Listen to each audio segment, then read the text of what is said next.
Hello friends, now we have started another new chapter, chapter number 15, excretion and osmoregulation. So now in the chapter we have started session number 1. Now in the session number 1 we are cover the two topics, excretion and osmoregulation, and second one is a mode of excretory product. So आज के session में हम लोग देखेंगे excretion and osmoregulation, उसके significance and mode of excretory product. So what is excretion? It is a process by which body remove the nitrogenous wastage. It's called as a excretion. So what is excretion? Excretion की definition क्या है? The process by which body remove the nitrogenous wastage. It's called as a excretion. Excretion process में body जो nitrogenous wastage है, nitrogen wastage either urea हो सकता है, uric acid हो सकता है या अमोनिया हो सकता है, उसको बॉडी क्या करती है? Eliminated.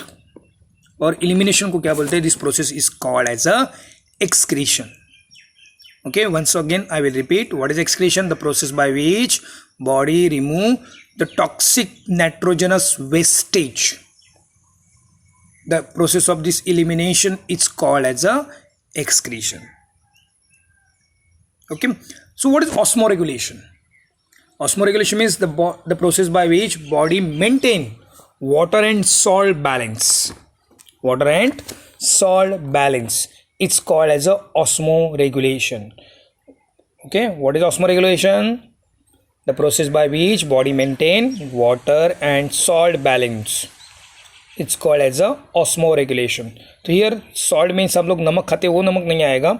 It is the electrolyte. Salt means electrolyte. Sodium, potassium, chlorine. All these are the essential electrolytes. So it include electrolytes. Salt means electrolytes. So excretion means removal of nitrogen wastage from the body. Osmoregulation means body maintain water and salt balance. It's called as a osmoregulation. So what is their significance? इसका दोनों का significance क्या है? Okay, excretion और osmoregulation दोनों process important है for all living organism. So what is their main significance? तो first significance, body remove the nitrogenous toxic nitrogenous wastage. Body क्या रिमूव करती है? अनवांटेड टॉक्सिक नाइट्रोजनस वेस्टेज जो है बॉडी में से, उसको क्या करती है? रिमूव करती है. नहीं तो क्या हो जाएगा? बॉडी में टॉक्सिक एक्यूमुलेट होगा and it is harmful to our cell, our body, our metabolic activity. So पहली प्रोसेस है एक्सक्रीशन और ऑस्मोरेगुलेशन. मेन फंक्शन है body remove, eliminate the toxic nitrogenous wastage. So this are the first significance. Okay, और ये toxic material कब form होते हैं? Metabolic process जो होते हैं कार्बोहाइड्रेट फैट प्रोडक्शन में, तो उसमें जो नाइट्रोजन वेस्टेज है, जो हार्मफुल वेस्टेज है, बाय प्रोडक्ट है, they are remove. Okay, second process, second significance बोल सकते हैं हम लोग. मेन फंक्शन क्या है ऑस्मोरेगुलेशन? उसका पहला elimination of nitrogen wastage. Second, it help to maintain water and salt balance. Water and salt balance of the body. So second significance है, सेकंड फंक्शन है, it maintain water and salt balance of the body, that is osmoregulation. तो ये osmoregulation का main काम करता है excretion process. Excretion process क्या करता है? एक्सक्रीशन में अनवांटेड टॉक्सिक सॉल्ट्स निकाले जाते हैं, नाइट्रोजन वेस्टेज निकाले जाते हैं. So it maintain water and salt balance. तो एक्सक्रीशन ऑस्मोरेगुलेशन को मेंटेन करता है. और थर्ड मेन और दूसरा एक फंक्शन है उसका, it maintain concentration of hydrogen ion in the organism. तो उसको बोलते हैं iso ionic. So it maintain iso ionic balance. Iso ionic means it maintain concentration of hydrogen ion in the organism. Organism में जो hydrogen ion से okay उसका balance करते हैं. एक्सक्रीशन एंड ऑस्मोरेगुलेशन उसको क्या करते हैं? कॉन्सेंट्रेशन को इसको बैलेंस, इसको आइसो आयोनिक प्रोसेस बोलते हैं. तो it maintain concentration of hydrogen ion in the organism, is called as a iso ionic balance. तो ये मेन थ्री फंक्शंस हुए. Okay, and it regulate body pH. तो हाइड्रोजन आयन कॉन्सेंट्रेशन मेंटेन किया means ये body fluid जितने भी है, blood से लेके प्लाज्मा से लेके, उसका पीएच मेंटेन करने के लिए हेल्प करता है. And the excretion also help for the thermoregulation. Body temperature maintain करने के लिए excretion play an important role. Body temperature constant करने के लिए, मेंटेन करने के लिए excretion play an important role. So once again I will repeat their significance and again their definition. So what is excretion? The process by which body eliminated the harmful nitrogen wastage. The process is called as a excretion. What is osmoregulation? The process by which body maintain water and salt balance is called as a osmoregulation. And their significance, पहला significance है excretion का, they remove toxic nitrogen wastage. Okay, they remove unwanted metabolic byproduct, उसको nitrogen wastage बोलते हैं. Second, it maintain osmoregulation, water and salt balance. It maintain concentration of hydrogen ion in the body, that is iso-ionic balance, and maintain pH of the body fluid, blood से लेके plasma से लेके उसका pH constant करते. It help to maintain thermoregulation. Thermoregulation means body temperature constant करने के लिए भी excretion and osmoregulation play an important role. So these are the significance of excretion. So now the next topic में हम लोग जाएंगे mode of excretory product. Mode of excretory product. So now mode of excretory product, according to the habitat of the organism, the mode of excretory products are differ. Okay, मैंने क्या बोला आपको? According to the habitat of the organism, the mode of excretory products are differ. So there are main 3 excretory product, actually 4 है, तो हम लोग पहले 3 देखते हैं. फर्स्ट है ammonia excretory product, urea and uric acid, और दूसरा एक गोनाइन भी आता है उसमें. So these are the excretory product, and according to the habitat the excretory products are differ. तो first देखते हैं excretory product ammonia.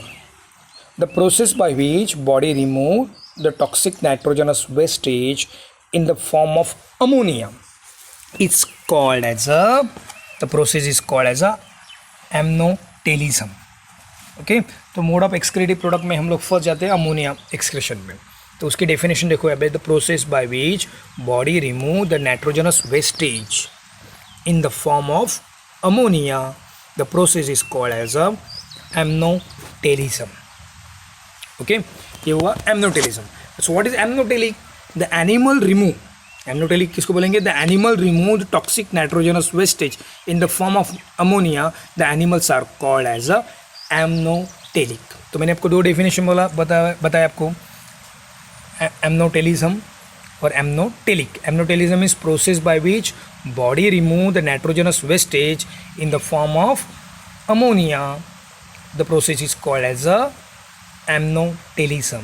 और and the animal those are excreted nitrogenous wastage in the form of ammonia, they are called as a amnotelic. Animal को ammonotelic बोलेंगे और process को ammonotelism. So now ammonia form कहाँ पे होता है? Ammonia mainly form in the liver. Ammonia form कहाँ पे होता है? Mainly form in the liver. And ammonia is a highly toxic in nature. It is a water soluble. Ammonia कहाँ पे फॉर्म होता है? लीवर में. It is formed in the liver. It is a highly toxic and water soluble. Ammonia का nature कैसा है? It is a toxic, water soluble, highly toxic, water soluble in nature.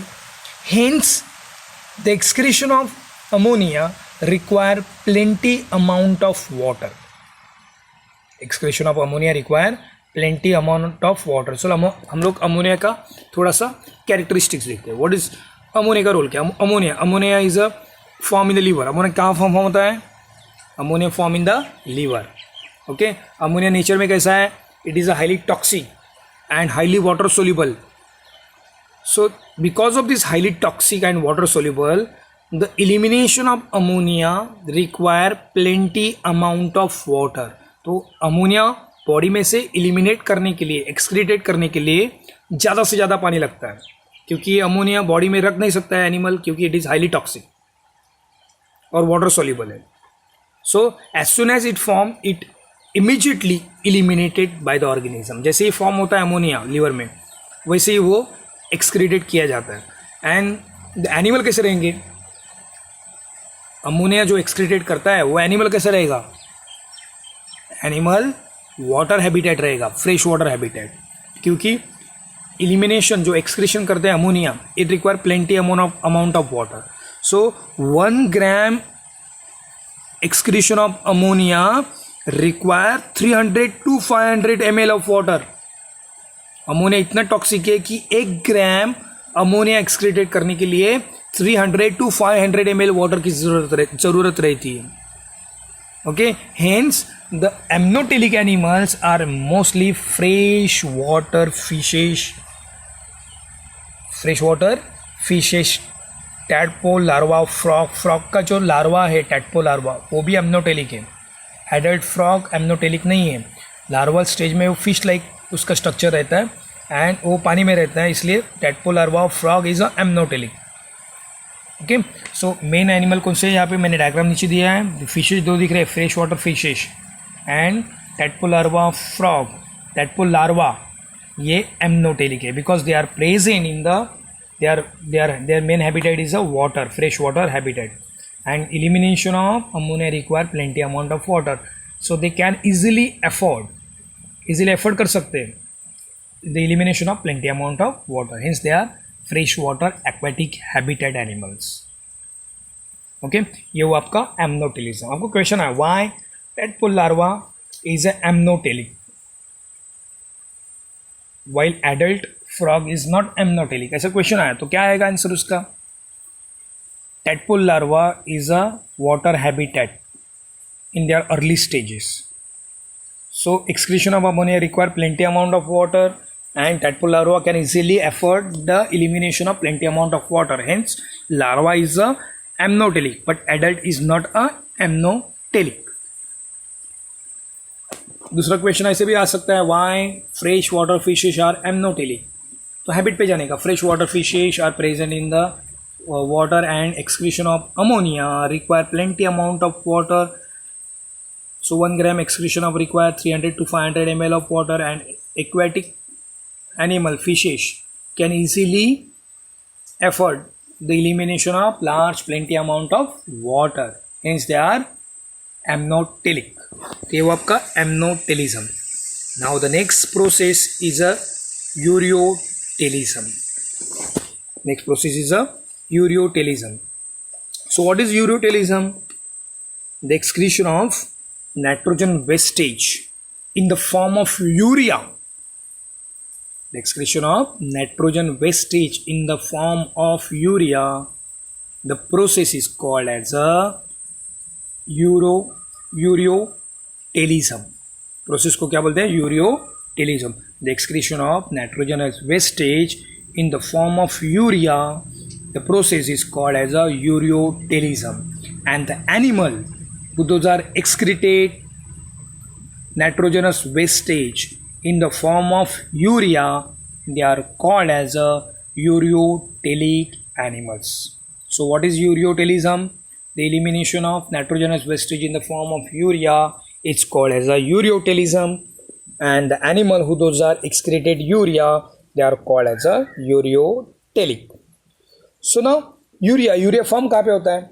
Ammonia form in the liver and it converted into less toxic urea. किसमें convert होता है? Less toxic urea with the help of ornithine pathway. Ornithine pathway की help से highly toxic ammonia जो liver में form होता है it converted into less toxic urea by with the help of ornithine cycle. Once again I will repeat. Okay, ध्यान दो. यहाँ पे अमोनिया कहाँ पे फॉर्म होता है? लीवर में. And it converted into less toxic urea with the help of ornithine cycle. So now urea is a less toxic, it is a water soluble and it can store before it is excreted out. ये store कर सकते हैं. ये less toxic है ammonia से भी, even water soluble भी है, and animal can store the urea before they are excreted. तो थोड़े टाइम के लिए हम लोग यूरिया क्या कर सकते हैं? स्टोर कर सकते हैं. And elimination of 1 gram urea require only 50 ml of water. तो 1 gram यूरिया एक्सक्रीशन के लिए कितना वाटर चाहिए? Only 50 ml of water. And the ureotelic animal ureotelic animal are mostly terrestrial animal, जिसमें ह्यूमन बींग भी आता है, फ्रॉग भी आता है. फ्रॉग कौन सा है? यूरियोटेलिक है, मगर रेडपॉल एमनोटेलिक है. ओके, फ्रॉग आता है, टर्टल आता है, टोड आता है, मैमल और मराइन फिशेस. मराइन फिशेस क्यों आता है इसमें? क्योंकि मराइन में वाटर पूरा सॉल्टी रहता है, वो एनिमल एक्सक्रीशन के लिए आउटर सराउंडिंग वाटर नहीं ले सकता है, इसलिए मराइन फिशेस भी कैसे हैं? यूरियोटेलिक. ओके, समझ में आपको? So these are the excretion of urea. और यूरिया बॉडी में स्टोर कर सकते हैं, ह्यूमन बींग भी हम लोग स्टोर कर सकते हैं जब तक प्रेशर नहीं आता तब तक, क्योंकि यूरिया लेस टॉक्सिक है और थोड़ी देर के लिए बॉडी में हम लोग रख सकते हैं comparative to ammonia. Ammonia excretion के लिए इमीडिएटली प्रोसेस होती है, यूरिया के लिए टाइम लगता है, यूरिया के लिए. ओके, इसमें आपको क्वेश्चन आएगा, what is ureotelism? What is ureotelic? Excretion of urea is called as a ureotelism. Okay, the elimination of urea is of animal is called as a ureotelic. और एक question आएगा, why marine fishes retain urea in their body? Marine जो fishes है अपने body में urea क्यों रहते हैं? Why they retain urea in their body? So habit पे जाने का, marine fishes are present in the highly salty water to maintain osmotic balance. They retain urea in their body. जो मराइन फिशेस है, समुद्र खारे पानी में जो फिश पाए जाते हैं, वो अपने बॉडी में यूरिया क्यों रख देते हैं? क्योंकि बाहर का जो सॉल्टी वाटर है और उनके बॉडी का जो ऑस्मोटिक प्रेशर वो मेंटेन करने के लिए यूरिया वो बॉडी में रखते हैं बिफोर दे आर एक्सक्रीटेड. उसकी वजह से ऑस्मोटिक बैलेंस भी मेंटेन रहता है. तो ऐसे क्वेश्चन आ सकते हैं आपको. ये हुआ ureotelism. Now the next one is a uricotelism. Uricotelism the process. अभी यूरिको और यूरियो में फ़र्क है. यूरियो में यूरिया आता है, यूरिको में uric acid. So what is ureotelism? The process by which the excretion of nitrogenous wastage, the process by which excretion of nitrogenous wastage in the form of uric acid, it's called as a uricotelism. Okay, so what is uricotelism? The process by which the removal of nitrogenous wastage in the form of uric acid, it's called as a uricotelism. इसको हम लोग क्या बोलते हैं? Uricotelism. The animals who those are excreted nitrogenous wastage in the form of uric acid, they are called as a uricotelic animal. तो उसको हम लोग क्या बोलते हैं? Uricotelic animal. जो एनिमल नाइट्रोजनस वेस्टेज रिमूव करता है इन the form of uric acid, उस एनिमल को बोलते हैं यूरिकोटेलिक एनिमल. सो अभी यूरिक एसिड काफ़ी फॉर्म होता है. यूरिक एसिड कैसे फॉर्म होता है? देखो यहाँ पे, ammonia form in the liver and it converted in the very less toxic uric acid with the help of inosinic pathway. Inosinic pathway की हेल्प से uric acid less ammonia uric acid में convert हो जाता है, less toxic uric acid में convert हो जाता है with the help of inosinic pathway. Okay, ये हुआ आपका यूरिकोटेलिज्म. सो यूरिकोटेलिज्म में देखो यहाँ पे अमोनिया फॉर्म होता है लिवर में, लेस टॉक्सिक यूरिक एसिड में कन्वर्ट होता है, and excretion of uric acid require very less amount of water. Means 1 gram excretion of uric acid require only 10 ml of water.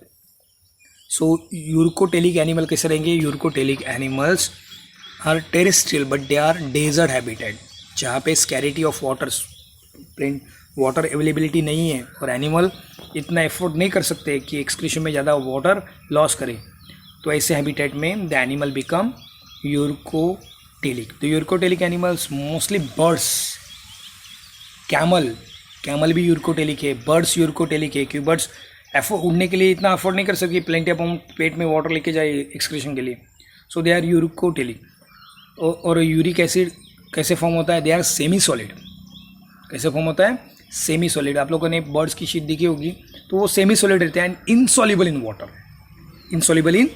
Water. So uric acid is a semi solid in nature, they are insoluble in water, and 1 gram of uric acid excretion require only 10 ml of water, and the main animals are uricotelic animals are the birds, okay, reptiles,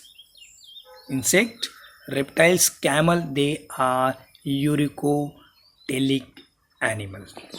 तो ये वो आपका uricotelic. Now the next one is a gonotelism. The process of excretion of nitrogenous wastage in the form of guanine. The process is called as a gonotelism, and the animal is called as a gonotelic animal. The excretion of nitrogenous wastage in the form of guanine is called as a gonotelism, and the animal who does not excretate nitrogenous wastage in the form of guanine is called as a gonotelic. The gonotelic animals are the penguin, scorpion, spider, ये सब गोनोटेलिक animals हैं, okay. And it come out in the solid form. जो गोनोटेलिक है, देखो uric acid semi solid form में आता है, but गोनिन is come out in a solid form. और मोस्टली ये एनिमल भी एरिड हैबिट में पाए जाते हैं जब पे वाटर अवेलेबिलिटी बहुत कम है, ओके. अभी पेंगुइन बर्फ में प्रेजेंट है मगर पानी नहीं पी सकता वो बर्फ का, सो ये एरिड ही हुआ उसके लिए. So these are the gonotelism and gonotelic animals. Scorpion, penguin, spider, all these are the gonotelic animals. Okay, आज के लिए इतना ही काफ़ी है. Okay, take care, bye.